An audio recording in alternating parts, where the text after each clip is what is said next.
Hi friends, welcome to my channel. Andhra Pradesh auto డ్రైవర్లకు ముఖ్యమంత్రి చంద్రబాబు నాయుడు 15,000 రూపాయల ఆర్థిక సహాయం అయితే ప్రకటించారు. వాహన మిత్ర కింద లబ్ధిదారుల ఎంపిక ప్రక్రియ అయితే కొనసాగుతోంది. మరి ఈ పథకానికి సంబంధించి మార్గదర్శకాలు కూడా విడుదల చేసింది. దీనికి ఎవరు అర్హులు, ఎలా దరఖాస్తు చేయాలి, ఆఖరి తేదీ ఎప్పుడు, ఎక్కడ దరఖాస్తు స్వీకరిస్తారనే వివరాలు ఈ వీడియోలో అయితే తెలుసుకుందాం. మీరు ఇంతవరకు నా ఛానల్ని సబ్స్క్రైబ్ చేసుకోకుండా ఉంటే దయచేసి సబ్స్క్రైబ్ చేసుకోండి. దీనివల్ల నేను చేసే ప్రతి వీడియో యొక్క నోటిఫికేషన్ మీకు అందుతుంది. లైక్ చేయండి, షేర్ చేయండి. మీరు ఇచ్చే ఒక లైక్, మీరు చేసే సబ్స్క్రిప్షన్ మాకు ఎంతో ఎంకరేజింగ్గా ఉంటుంది. వీడియోని ఎక్కడ స్కిప్ చేయకుండా చివరి వరకు చూడండి. ఆలస్యం చేయకుండా వీడియోలోకి తెలుపుదాం. ఆంధ్రప్రదేశ్ ప్రభుత్వం ఏపీలోని ఆటో మరియు క్యాబ్, మోటార్ క్యాబ్ డ్రైవర్లను ఆదుకునేందుకు వాహన మిత్ర పథకాన్ని ప్రకటించిన సంగతి తెలిసిందే. దీని ద్వారా డ్రైవర్లకు ప్రతి సంవత్సరం 15,000 రూపాయల ఆర్థిక సహాయం అయితే అందజేస్తారు.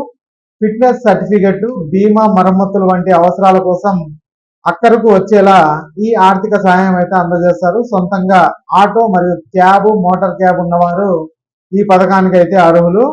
వీరికి వాహన మిత్ర కింద 15,000 రూపాయల సహాయం అయితే చేస్తారు. ఈ క్రమంలో తాజాగా ఈ పథకానికి సంబంధించిన మార్గదర్శకాలు, నిధుల విడుదల తేదీలను అయితే ప్రకటించిన ప్రభుత్వం.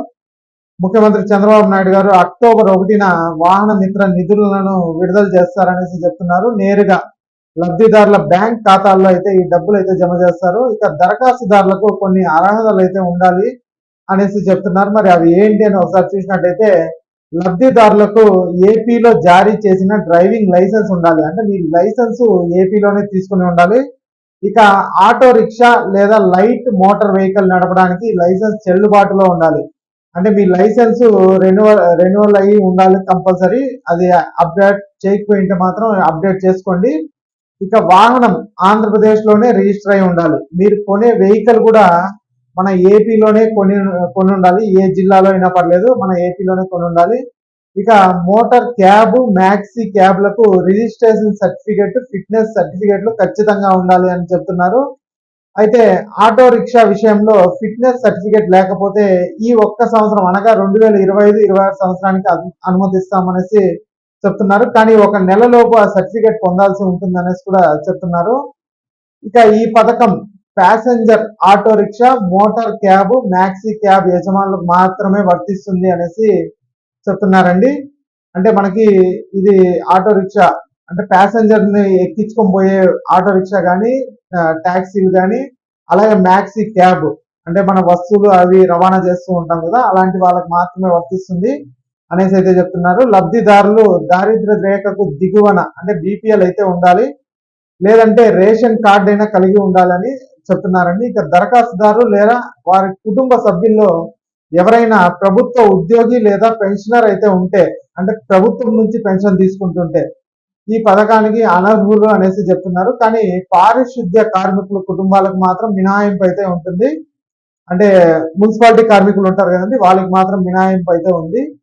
ఇంటి విద్యుత్ వినియోగం నెలకు 300 యూనిట్ల కంటే తక్కువగా ఉండాలి అని కూడా చెప్తున్నారు. 300 యూనిట్స్ మాత్రమే వాడి ఉండాలి మనకి నెలకి. దీనికోసం దరఖాస్తు తేదీకి ముందు 12 నెలల సగటును అయితే లెక్కిస్తారు. వాహనాలకు ఎలాంటి పెండింగ్ బకాయిలు, చలానాలు కూడా ఉండకూడదు అనేసి అయితే చెప్తున్నారు. ఇక భూమి విషయానికి వస్తే మాగాని అయితే 3 ఎకరాలు, మెట్ట అయితే 10 ఎకరాల లోపు భూమి ఉండాలి. రెండు కలిపి అయితే 10 ఎకరాల లోపు అయితే ఉండాలి. ఇక పట్టణ ప్రాంతాల్లో 1000 చదరపు అడుగుల కంటే ఎక్కువ నివాసం లేదా వాణిజ్య నిర్మాణం అయితే ఉండకూడదు అనేసి చెప్తున్నారు. ఇవన్నీ ఉంటే వాళ్ళని అనర్హులుగా అయితే తీసేస్తారు. ఇక సెప్టెంబర్ 17 నుంచి దరఖాస్తులు అయితే స్వీకరిస్తారు అనేసి చెప్తున్నారు. వాహన మిత్ర పథకానికి దరఖాస్తుల స్వీకరణ ఈ నెల అనగా సెప్టెంబర్ 17 నుంచి ప్రారంభం అవుతుంది అనేసి చెప్తున్నారు. అయితే దీనికన్నా ముందు సెప్టెంబర్ 15 నాటికి వాహనాల జాబితా, అలాగే రిజిస్ట్రేషన్ నంబరు, యజమాని పేరు, చిరునామా, ఫోన్ నంబర్తో కూడిన వివరాలను ప్రభుత్వం GSWSకి అయితే అందిస్తుంది. 2023-24లో ఆర్థిక సహాయం పొందిన లబ్ధిదారుల వివరాలను గ్రామ వార్డు సచివాలయ ద్వారా విశ్లేషిస్తున్నారు. ఇక వాహన మిత్ర పథకానికి దరఖాస్తు చేసుకోవడానికి గ్రామ వార్డు సచివాలయాల విభాగం GSWSD సెప్టెంబర్ 17 నాటికి ఆన్లైన్ ప్లాట్ఫామ్ అయితే సిద్ధం చేస్తుందండి. కొత్త లబ్ధిదారులు దరఖాస్తు చేసుకునేందుకు సెప్టెంబర్ 19 వరకు అవకాశం అయితే ఉంటుంది.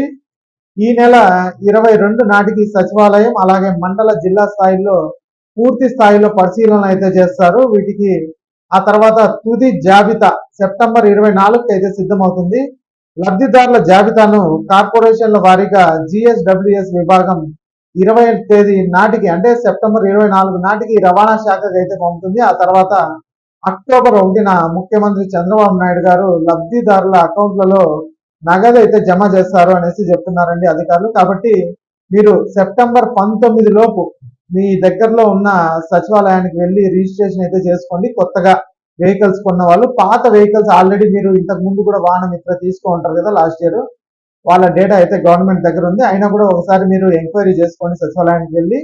కొత్తగా తీసుకున్న వాళ్ళు మాత్రం మనకి సెప్టెంబర్ 19 వరకు అయితే అప్లై చేసుకోవడానికి వీలు కల్పించారు. కాబట్టి అది దృష్టిలో పెట్టుకొని మీ దగ్గర ఉన్న డాక్యుమెంట్స్ అన్ని తీసుకెళ్లి సచివాలయంలో అయితే అప్లై చేసుకోండి. ఇక ఈ వీడియో నచ్చినట్టయితే ఒక లైక్ చేయండి, అలాగే మా ఛానల్ సబ్స్క్రైబ్ చేసుకోండి. Thanks for watching.